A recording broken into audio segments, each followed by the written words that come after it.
We're going to talk about the road to Qatar. Thank you very much. God bless you. We're going to talk about the road to Qatar, an unusual winter spectacle. We're going to learn about the challenges, the opportunities, and we've two phenomenal guests now to take you through how we should all be looking at this, what you need to do to fast track and fine tune your strategy, and how you can make the most of this historic occasion. So ladies and gentlemen, I'm going to welcome them on one by one. Would you please give a big round of applause for the CEO of Football Media, Dean Akinjobi. Welcome to the stage, Dean. A nice round of applause for Dean. Thank you. Yes. Dean, welcome, man. Great to see you. Thank you so much for joining us. Make yourself comfortable. And now we're going to welcome to the stage the business director at LADbible. Please give a huge round of applause for Josh Akers. Welcome, Josh. Fantastic. Thanks, Josh. Great to see you. Make yourself comfortable. Okay, we got a nice big stage. We're going to spread out here, do a bit of social distancing, even though it's not strictly required. So in time-honored fashion, I'm sure a lot of people here know exactly who you are, exactly what you do, but we've got hundreds of people watching on live stream. We've got people watching on demand. If you could just share with the good iGaming Next 2022 people a bit about who you are, what you do, and where you do it. And we're going to start with your good self, Dean. Yeah, sure. Dean Akinjobi, CEO of Football Media. Football Media is a digital advertising and sponsorship agency.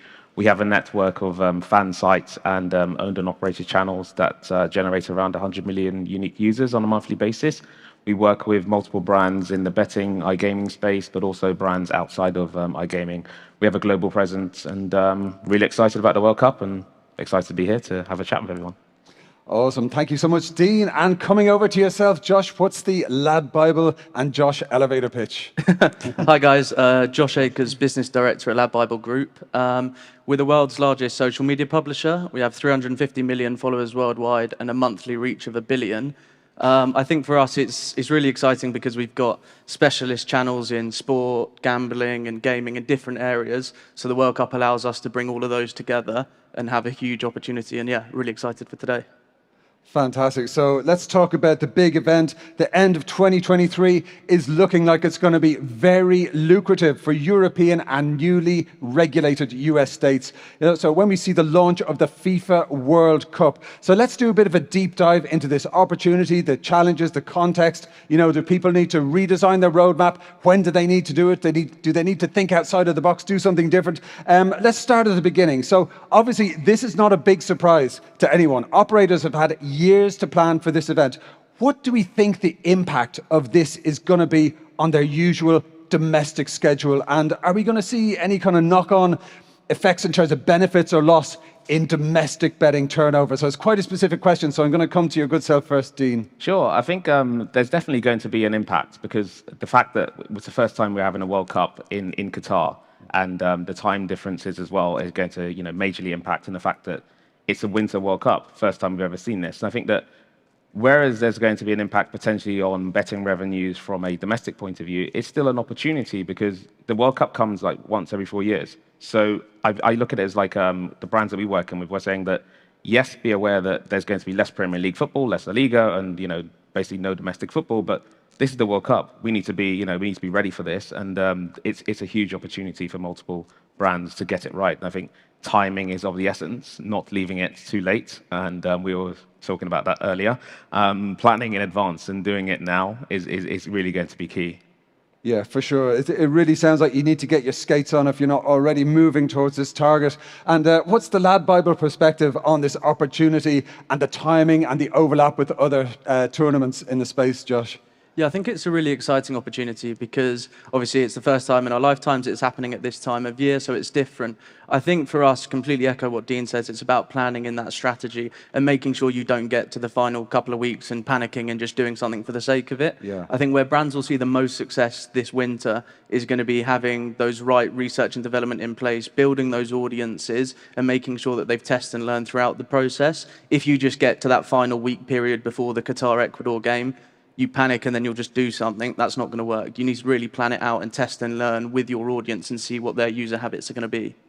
Absolutely. I would venture that if you're in marketing in one of the key companies in the space and you do leave things to the last week, you're going to be in so much trouble. My goodness, you're going to be asked, why didn't we start this months ago? So what is the actual, there's a week kind of changeover between the end of one event and the next. Are you seeing a lot of people plan for this eventuality already, kind of smart companies? Yeah, I think the ones who are doing it well from our perspective are people who have used this recent international break in the world of football, test and learn with that, because the domestic football season, Premier League, La Liga, Bundesliga, all of the major leagues, very different to the user habits around international football. Games are at different times and obviously different teams competing. So for us, we've seen a lot of success with our partners who've been looking at this recent international break, looking at how they can test and learn on the back of it, and then use those learnings going forward to 6-7 weeks' time at the World Cup.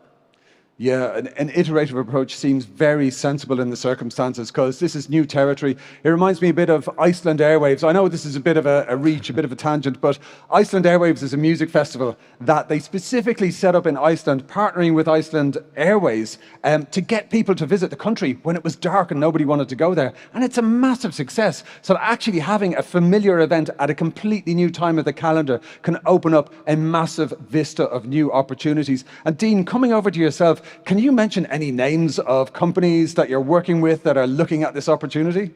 I won't say the betting companies. McDonald's is one of our clients, so I guess they're not here, I assume, unless someone from McDonald's might be here. Who knows? You never know. Todd, a householder, might have a comment but on no, that. there's a number of clients that we're working with that are very close to this event that are doing some really interesting things around the World Cup. So yeah, giving it away.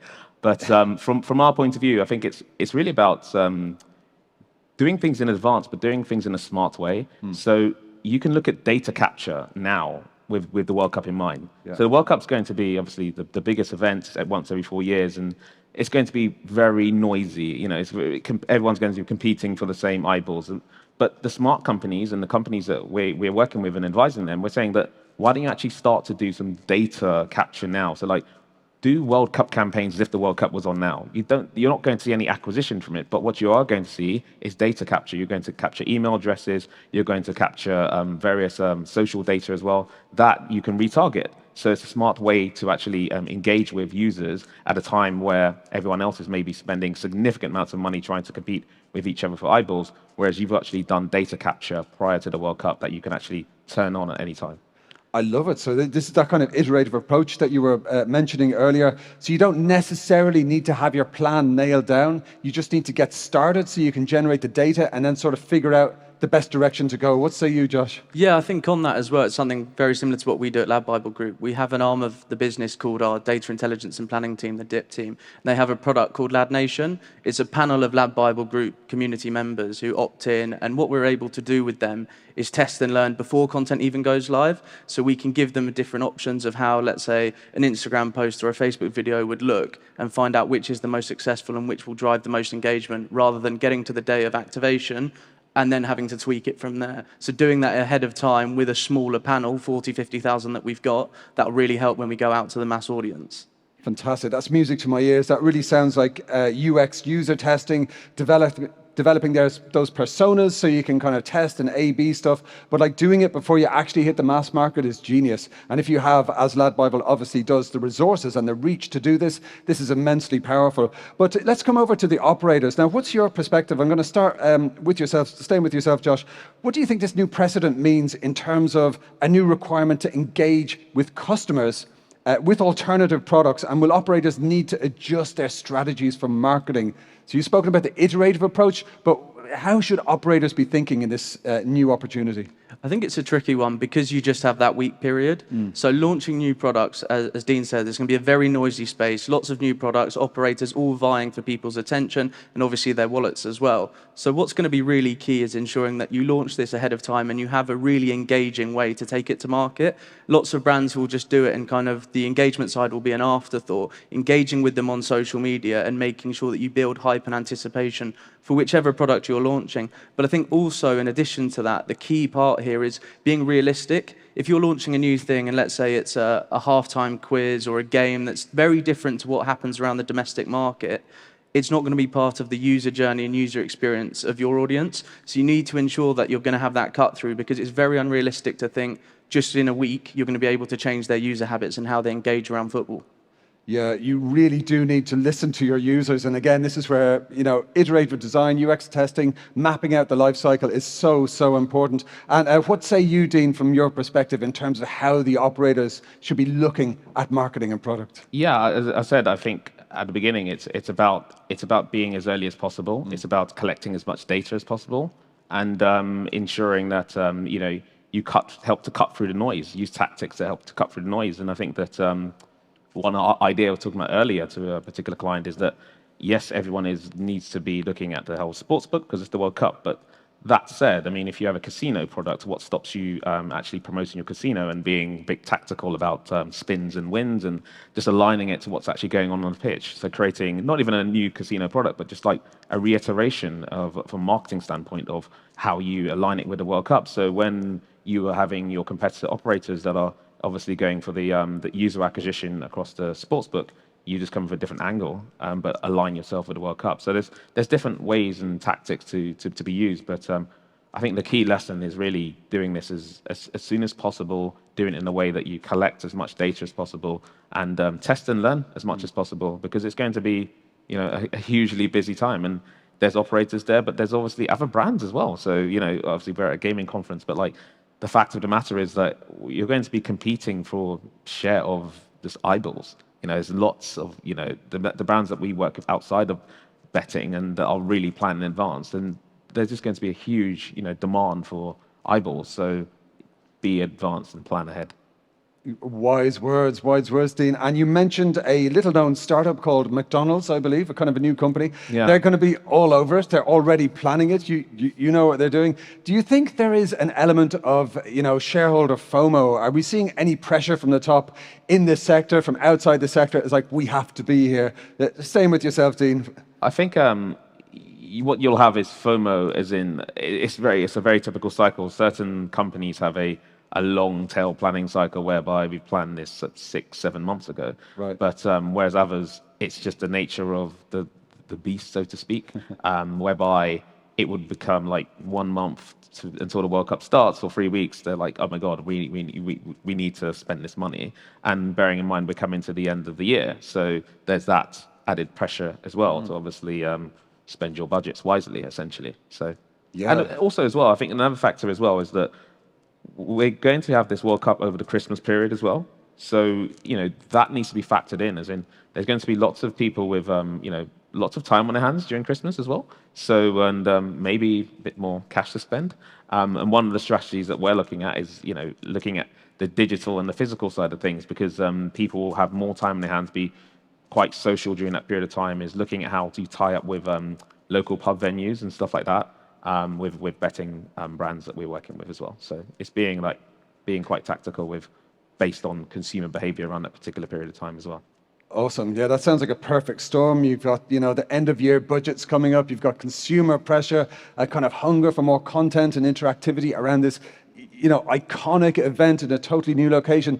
Josh, are you and the good people at LADbible, are you kind of helping some marketing departments deploy their budgets to good use towards the end of the year, would you say? Good use with LADbible, obviously. But yeah, from our side, it's very much a case of looking exactly what each brand's trying to do. We were speaking earlier about away from gaming, all these brands in different sectors who they see the World Cup as this massive opportunity, the biggest event in the world that happens every 4 years. How can they be a part of it? And so it's easier for the sports companies or the gaming companies to get involved in it because it's inherently what they do day in, day out. So I think where we're seeing some really interesting concepts, and from an experiential perspective with the pubs, as Dean mentioned, brands are looking at what they can offer people. And I think experiential is a really interesting thing this year, because the last major tournament was last summer, the delayed Euro 2020 into Euro 2021. And I think this, and obviously they were still kind of coming out of COVID, few restrictions, there weren't full stadia, it's harder. So I think now brands have that confidence and they can put on really great experiential events. And also, whether it's UK or European, the World Cup's happening in Qatar. Last summer it was in the UK and around Europe. So I think from that perspective, looking at what you can do to really cater to that UK, European audience who won't be able to travel to Qatar because obviously for various different reasons, it's not the most accessible of tournaments. Right. I mean, it does, again, seem like even more of a perfect storm. Dean, what's your take? Also, just to add as well, I think, the UK European audience is key, but I think as well, like, look at the emerging markets. I think that be aware. So like operators in the room should be thinking like, okay, this is UK, Europe's a very crowded market, and obviously we have regulations and all stuff happening, fun and games happening. But looking at the countries that have actually qualified for the World Cups, you should be thinking about emerging market opportunities as well. So there might be some sort of like really low-hanging fruit opportunities that operators out there can can actually benefit from.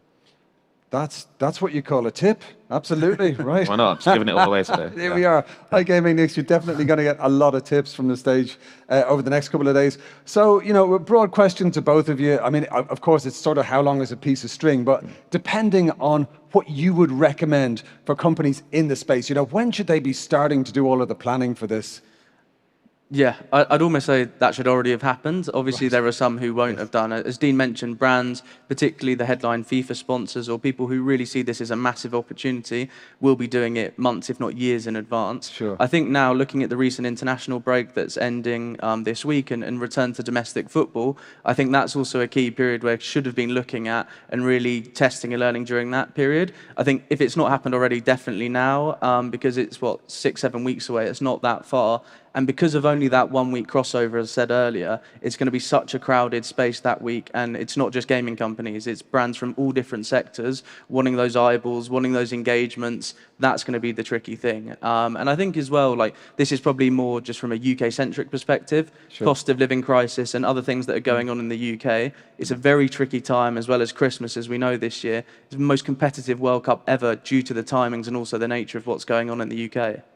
Wow. Yeah, indeed. That's a very good point. And Dean, what are you recommending to your clients? Like if somebody approached you and said, hey, we want to do something around the World Cup, would you say, you're cutting it fine? Would you say it's too late? Would you say, yes, we can still do something? It's never too late unless Yes. you're just like, 1 week to go or something like that. But Right. you can try, I think as soon as possible, realistically, obviously there's 6 or 7 weeks to go. So I think looking at your plans and implementing this as soon as possible is key.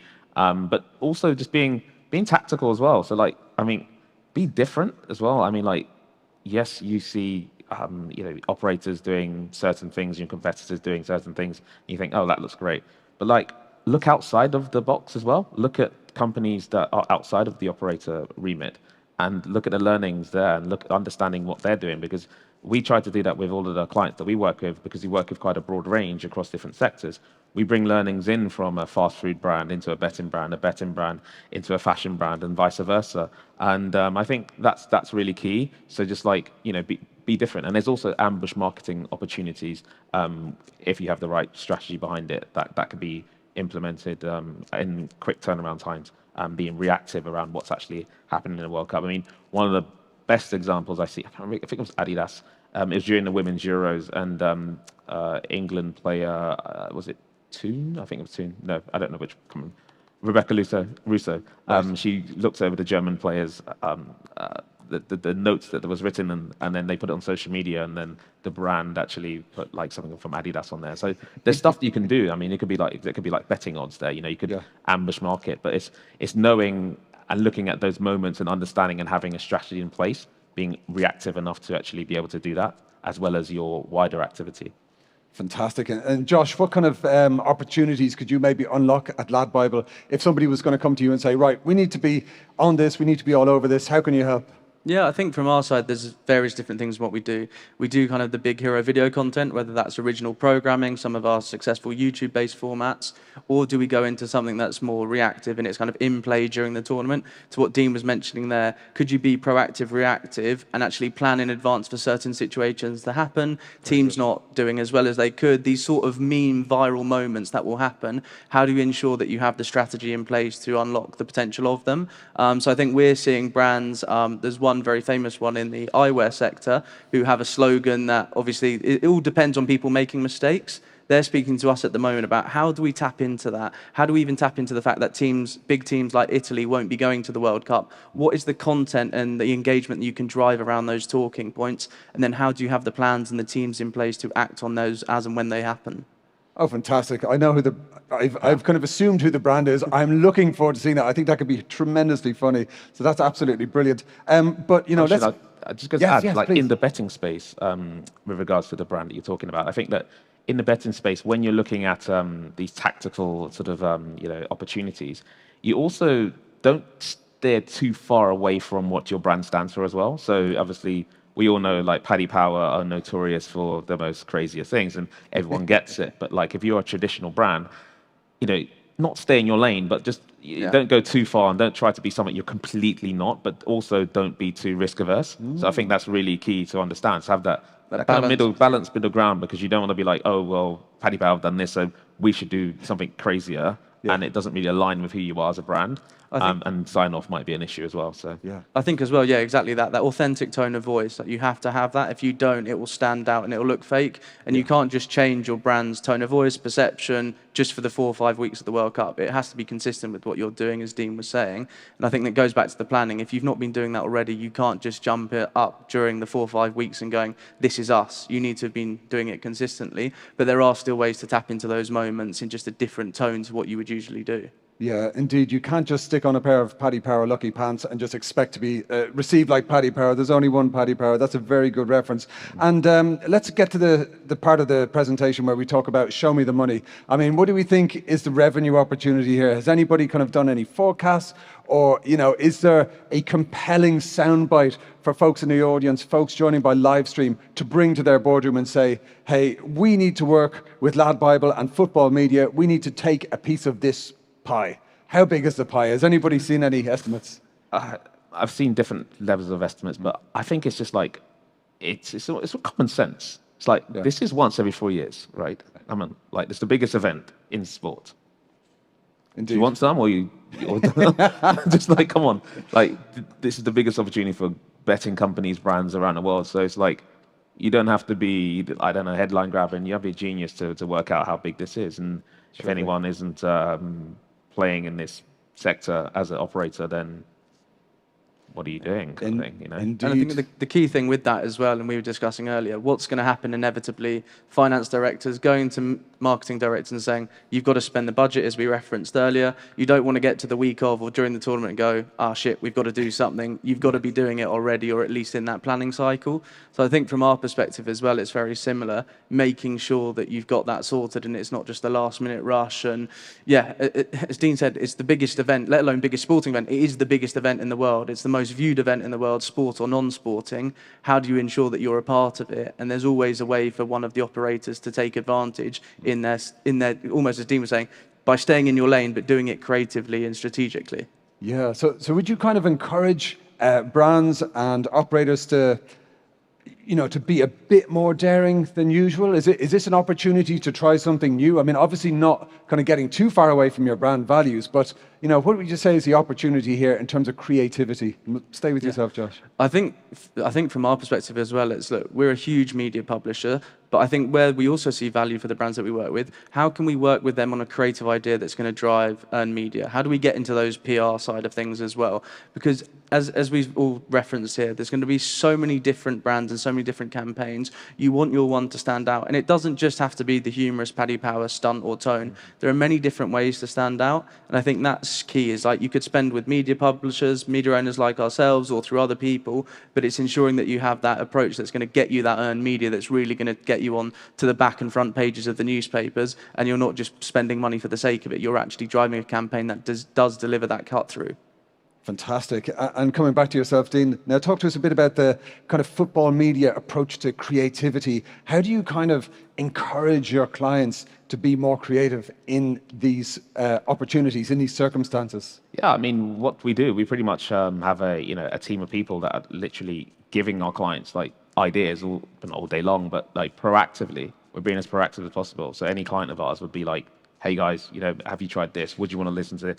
We've seen this in this sector. We have a client that's doing something outside of gaming on TikTok that is absolutely flying. We've got an idea how we can actually apply this to gaming. So we consult our clients through the whole process, from the whole media buying to the strategy through to the creative execution as well. We pretty much do the whole end to end. And I think the World Cup is a great opportunity to have that element of risk, but obviously being aware that aligning with your sort of who you are. Don't try to be a brand that you're not, but also it's a great time to test things out, but test things out early, not during. Do not leave it to the last minute. I'm No, hearing that's the key thing. I think it's the key thing. It's just not leaving it to the last minute. But it's human nature, isn't it, as well? You have to think about it. How many times when you've got to submit something, it's just some human nature. Some people do things really early, some people do things quite late, and there's a mad rush. But bearing in mind that some things might actually be sold out. So that's just having that in mind as well. Absolutely. Sometimes it's good to be reminded by two experts in the field on stage at iGaming Next that you really do need to get your skates on. You need to work with people who know what they're doing, and this is a huge opportunity. It's not even a question of how big exactly is the cake. It's like, oh my goodness, this is the cake. It happens once every 4 years. Do you want a slice or not? I mean, I think that is a challenge and an opportunity for everybody here. But coming back to the kind of creative side, do you have any visibility? We'll stay with yourself, Dean, to begin with, and then we'll come to yourself, Josh. Do you have any ideas or kind of visibility on what kind of new innovations we might expect to see in terms of companies wishing to maximize engagement? We heard about TikTok, we've heard about preemptive memes. Are there any innovations that you think might really come to the fore in this World Cup?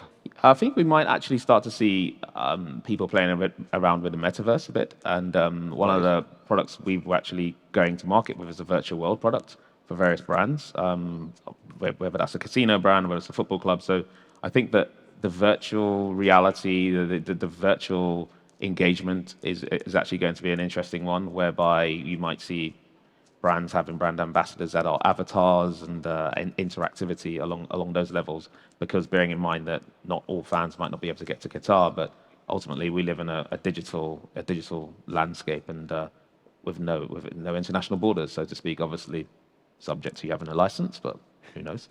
But yeah, so yes. Yeah, I think that's what I think. It's you'll see a lot of stuff around virtual reality and virtual engagement. Fascinating, yeah. And we're in this kind of post-pandemic world where people have been at home. They've been becoming acclimatized to meeting up in the metaverse, to kind of communicating over virtual platforms, etc. Josh, what do you think might be on the cards, excuse the pun, in terms of like operators and brands reaching out and getting maximum engagement from this opportunity?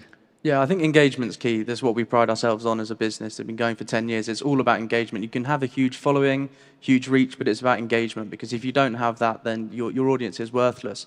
So I think for us, where we've really helped brands and our partners recently and also over the last few years, is that platform agnostic manner to activating content. Too often we see brands on their own channels creating one piece of content, same dimensions, same length, and it just goes out on all platforms. Yeah. With YouTube, Facebook, Instagram, Twitter, TikTok, Snap, so many different opportunities now. You need to tap into the different aspects of those platforms. So on Instagram, is it Reels? Is it use of stories and engaging functions on there? On TikTok, is it using the voiceover and making it? We say to our brands, don't make videos for TikTok, make TikToks. And I think that sometimes the penny drops and they go, oh wait, we shouldn't have been doing it as we were for all the other platforms. And I think for us, that's it. Driving engagement by utilizing each of the platforms individually rather than a one-size-fits-all approach, because you're just not going to see the same level of success. And I think finally, going back to Dean's point about the metaverse and immersive, that for us we've also seen as a really key space. Brands are coming to us asking us to build and activate AR filters because, as you said,